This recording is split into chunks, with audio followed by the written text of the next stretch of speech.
Welcome back to Worth the Effort Woodworking. Today is the 75th woodworking tip of the day video we produce. And it's going to be a little bit different. As I'm going to be talking a little bit more behind baseball, inside the dugout kind of talking about what's been going on, the trends I'm seeing and stuff like that, and where I'm going to be going. So if you're just looking for a woodworking tip, just swing back by on the next episode and we'll be back to normal. And I'm not going to put a bonus at the end of this video because it just doesn't feel right for this kind of style of video.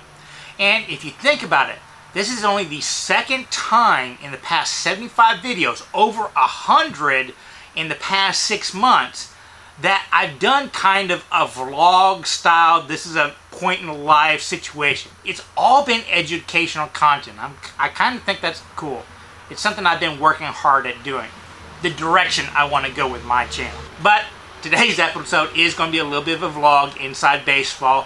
And for quick cliff notes on those that don't want to stand, basically we started, right before we started this woodworking tip of the day series, we were averaging about 5,000 subscribers a month. And it took me all of 2017 to build up to that rate. And that's kind of the growth value. But the more important number is always the views, because that's kind of how you get paid. And we were, a little above, in the mid 300,000s a month in views. Flash forward a little under 6 months, and we are right around 12 to 1,300 subscribers a month, about half the viewerships, and subsequently about half the income.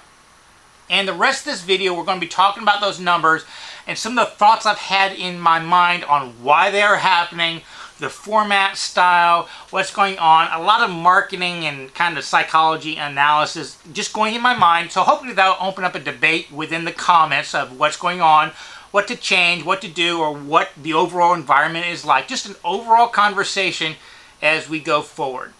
Now, I will commit to you this, so if you don't want to stick around, here's the spoiler for the end. I'm going to continue with these woodworking tip of the day series until I hit 100. Going forward from there, I'm not so sure. So, let's discuss.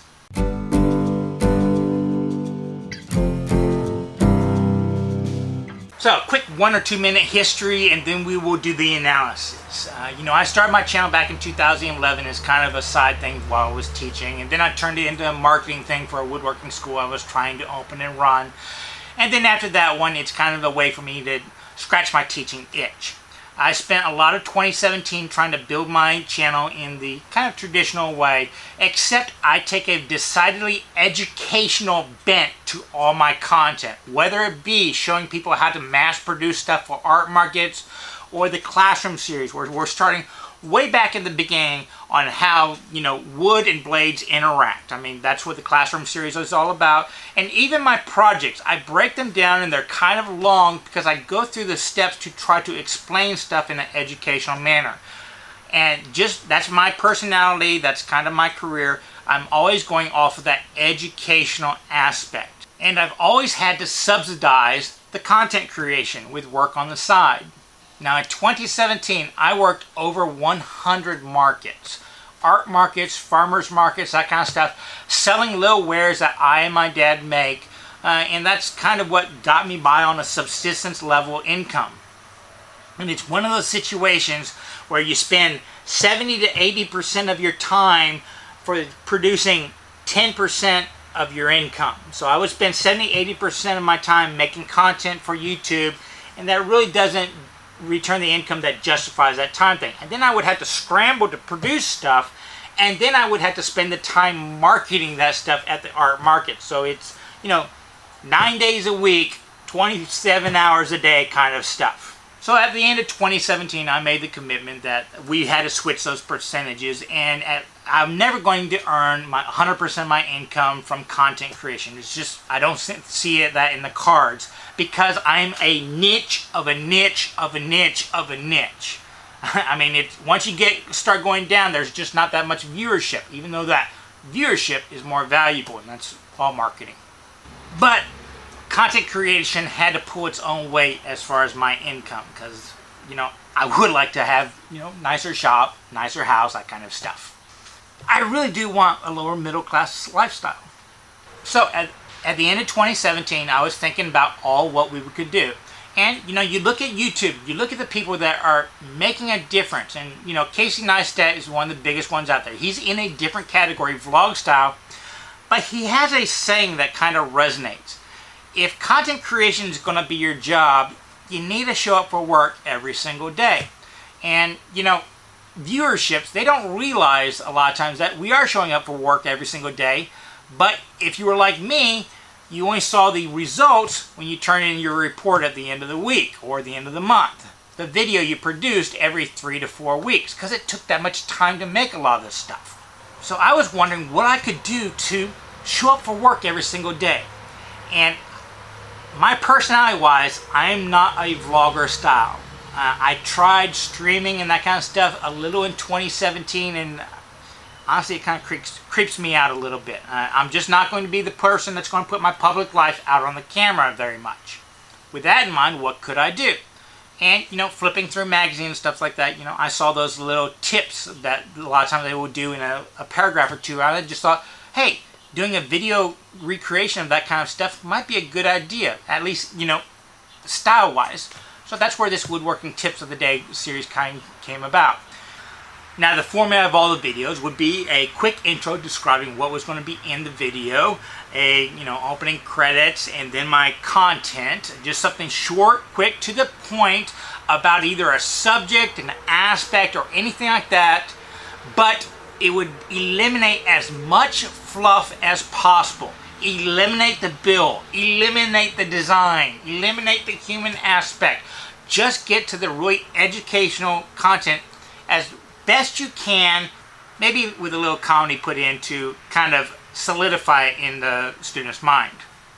I would then do the closing credits, and then I'd do a bonus. And those bonuses would always be educational, some educational aspect. Maybe referencing another YouTube channel, or a specific video, or an article, or a creator. But none of those would be like builds or anything like that. I was always focusing in on the information, the knowledge that you could gain from them. Eventually, I also started bringing in a favorite tool aspect of it, but that was kind of more towards a marketing future presentation, trying to get sponsorship. Now I'll talk about that in a second. I also took a different aspect to the thumbnails. I would never change the title on the actual thumbnail. It would always be Woodworking Tip of the Day, because I was trying to train my audience to click on it every day, at least for that opening 20 seconds, to see what the tip was going to be about, to see if there was something that they wanted to know. But I did change the actual picture that was behind it to give you a kind of tease, and I always did put the title to describe what the tip was going to be about. But I really did want to train an audience to click it every single day. That might have been one of the problems, because if they skipped it a few days, then the algorithms wouldn't be presenting it in their feed as often, and then you would have to go out and search it, but you weren't really searching a specific subject, and yada yada yada. But we'll get into that in a little bit. And my original thinking was I could produce maybe one episode every 3 to 4 hours of effort. So starting on Sunday evening, I could produce one for Monday morning, and then I could spend all day Monday and produce 4 more for the rest of the week. Sound like a plan to me. In hindsight, I kind of laughed at my naivety, or naiveness, however you want to say it. Because even a short video is going to take you 6 to 8 hours to do. When you talk about planning, thinking about processing, editing, uploading, all that kind of stuff. And me keeping my lectures, so to speak, to 5 or 6 minutes is a lot harder to do. Most of them came out to 8 to 12 minutes long. Some of them were even 20 minutes long. And every time you go long, it's about an hour a minute when you talk about content creation and editing. So it just all kind of added up. So yes, I would start on Sunday, but a lot of times I wouldn't finish my week's videos until the end of Wednesday, which would leave me Thursday and Friday to make a bunch of stuff to sell on Saturday morning, then come back here Saturday evening, and Sunday morning I would be making more product to sell, and thinking about what I would be doing for the next week. Yada yada yada. It took a lot more time than I originally thought. But I do think this is a viable concept if you could get a specific type of sponsor. And I talked a little bit at the 25th episode, which is the only vlog kind of video I've done this year, about what was happening, the trends at the initial port, and how it kind of continued on from there, which I'm talking about now. And about the 50th episode, I started thinking about ways to monetize or make it worth financial investment, and getting a sponsorship really seemed like a great idea. And I'm not talking about, shave clubs or socks or website builds or audio podcasts or anything like that. My thinking would be to seek out specific companies that would kind of sponsor the entire series, kind of like Colgate did for movies in the 50s and 60s, a Saturday morning matinee on TV, sponsored by Colgate. Yeah, Colgate wasn't thinking that the little monster movies would be their ideal product, but the audience that showed up for it might be their target audience.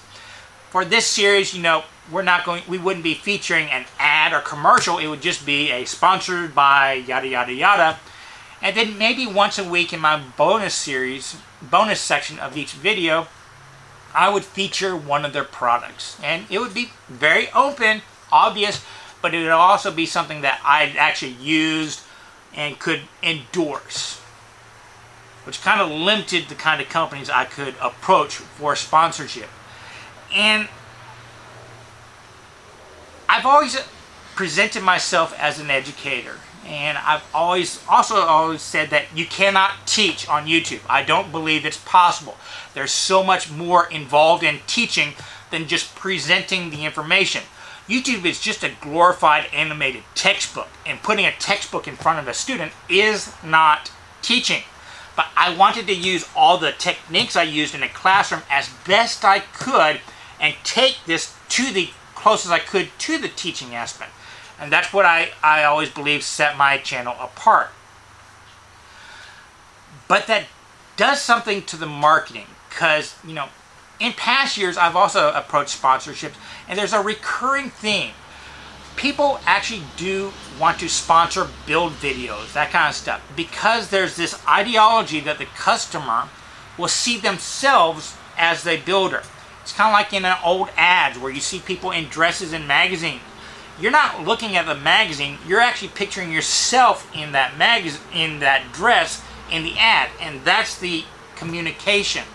Well, in YouTube, a lot of people watch the videos and they see themselves as the person and the presenter building it. It's the quality level, the skill level, all that kind of stuff plays into it, which is why certain videos are very attractive to sponsors. Education is outside that box. It is different. People that are coming to an educator do not see themselves as the teacher. They're there to learn, and it's just a different dynamic. And I've had quite a few companies tell me that they really do focus on build videos. They don't really want to deal with the education side. And you can kind of see the marketing logic when you think about it psychologically. I mean, after all, they are trying to get sales, and having a viewer see themselves as a person using that tool, it just sells better. And when you think about the size of the company you need to approach for that one, you're not really dealing with, well, they might be woodworking enthusiasts, but their job is as a marketing department, marketing head, that kind of stuff. So they've got to justify the numbers. And what I'm presenting is more of a soft sell, developing PR, that kind of stuff, versus, hey, I can track these numbers. This video came out, this number of sales happened within 48 hours to 2 weeks. So it's just kind of different, and I just haven't found the right match there. But along that track, that soft sell, that building of value, that building of reputation, that building of a relationship is kind of something that has kept me going forward. Even after, it was quite obviously the numbers, this was actually dragging down the channel quite a bit, even dragging down the other videos I produce. Because unlike every other channel's videos you see out there, read the comments that are coming through. It's not that they're talking about, hey, that's a great project, that's a great video, I love that tool. People were actually commenting on what they were learning, about what they gained on it, about all the aspects that their eyes were open to because of what they were seeing in these silly little tips videos. And they were doing it in such a volume that you just don't see that in a lot of other videos. And there's this kind of number that I have in my mind, and I'm not 100% sure where I picked it up, but 8%. Generally, if you hit 8% of your subscribership in views within 48 hours, you're meeting your target audience.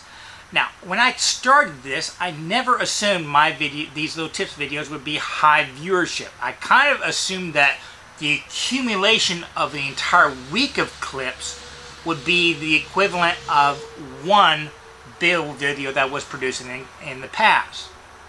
So looking at it week by week, we were doing outstanding because I actually had a goal of hitting 3,000 views, which is less than 8%, on every single video within 48 hours. But right now, we're hitting that within 24. In fact, I've now got a goal of 4,000 views within 24 hours of uploading. So just doubled it within 5 months. Another thing, most videos that you produce, you can kind of track the views and the likes. And if you are within 10% of that number, you can assume that, hey, your target audience is generally saying that they like the content. Well, on my tips videos, I'm hitting 15 to 20% likes on the views. So, I mean, that's kind of not only the comments, but the feedback. I mean, it's kind of like crack to a teacher. You see students learning, you keep wanting to go, which is why I've continued to 75, and well, I will go to at least 100. But it's hard to translate those likes and the comments into a physical sales number at a company's place. So my advice to any YouTuber out there, if you're actually pitching to something like that, actually talk numbers when you're talking to the marketing people, because that's what they're concerned with. Building value, building stuff like that, that's nice to discuss, that's nice to mention, but there's no way to prove it, and they want stuff that they can prove. So to bring all that back together, we have a product, these woodworking tips videos, that within their target audience is really making a difference. People are actually learning, they're appreciating, it's opening their eyes. It seems to focus everything towards just that, getting people to think about the woodworking craft and absorb information while getting rid of all the extra fluff. And that target audience seems to show their appreciation very, very well. But it's the fluff that seems to be a lot of what drives growth, drives viewership, that kind of stuff. And you have to sit there and think why. Now, going back to that original Casey Neistat, he grew from like 800,000 subscribers to what, 4 or 5 million his first year, and basically he's running a vlog style. Now, as I said, that's just not going to be me. But what is it about the vlog style that drives the viewership, drives people coming back time and time again? Well, I've got to believe that it's a serialization of it. It's the development of an implied relationship. People want to know what's going to happen next. There's an anticipation so that they look for that new information, which might be why a lot of things like on Instagram, stories and stuff like that, it's a serialization of the day. It's the anticipation of what's coming next. Now, you look at a tip video. Well, that's an entire package. It's neat, it goes out there, but one does not really build on the other. I do have that classroom series, which I seem to get more feedback about the positive effects of that one because it does build. I mean, it is going forward and people can track it from one to the other. The tips, I mean, you can take it or leave it. If you miss one, you're not going to be lost.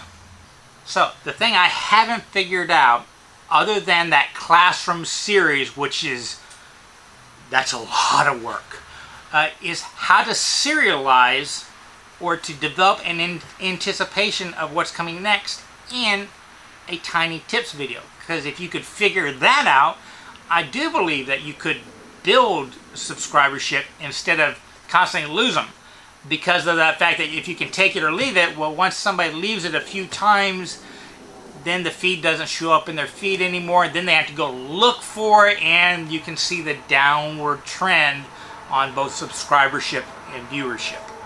So with more content, somehow you've got to add in serialization, which is why I think most content creators stick to that one, at max, one content video a week. And a lot of people would do vlog styles to fill in another 2 or 3, which once again kind of develops that serialization.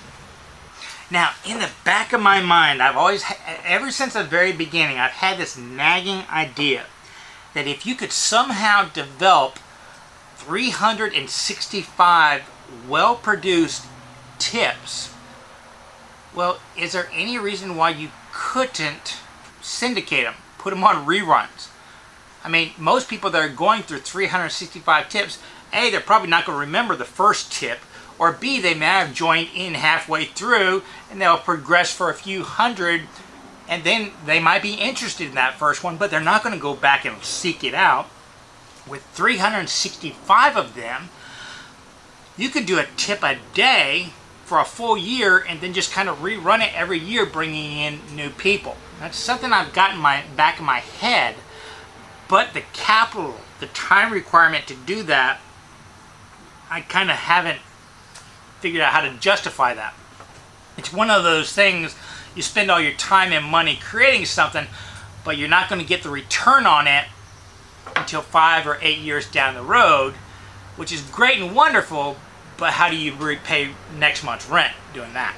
It all comes back to money, over and over and over, the American way. So that's where we're at. Right now, overall, that you can analytically say doing a educational content video tip style structure is a failed idea, but I'm going to continue on for another 25 until we hit 100. And all those other channels that kind of saw what I was doing over the first 30 or 40 videos and they say, hey, that might be a simple idea, jumped on the bandwagon, and then after about a month abandoned it because they saw also the downward trend. I mean, there were quite a few other people that kind of saw the same ideas, even some major organizations that kind of tried the little trick thing but are now kind of backing away. It's just not a way to grow a channel, I don't believe. It's a way to grow the education, it's a way to grow the community, but not necessarily one channel. I am going to continue on with it, as I said, until 100. At that point, things are up in the air.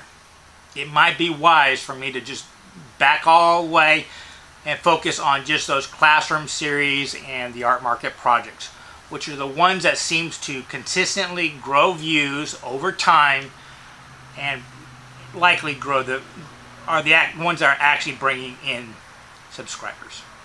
I hope this was education for you. I mean, I'm trying to open up a discussion, especially among other content creators. Feel free to use the comment section down below to rag all over my theories and stuff like that, or bring a new attitude into it, or bring a new angle to it. Use the comments right there, and we'll go and see what happens. Now, I want you to remember one last thing. Well, y'all be safe and have fun.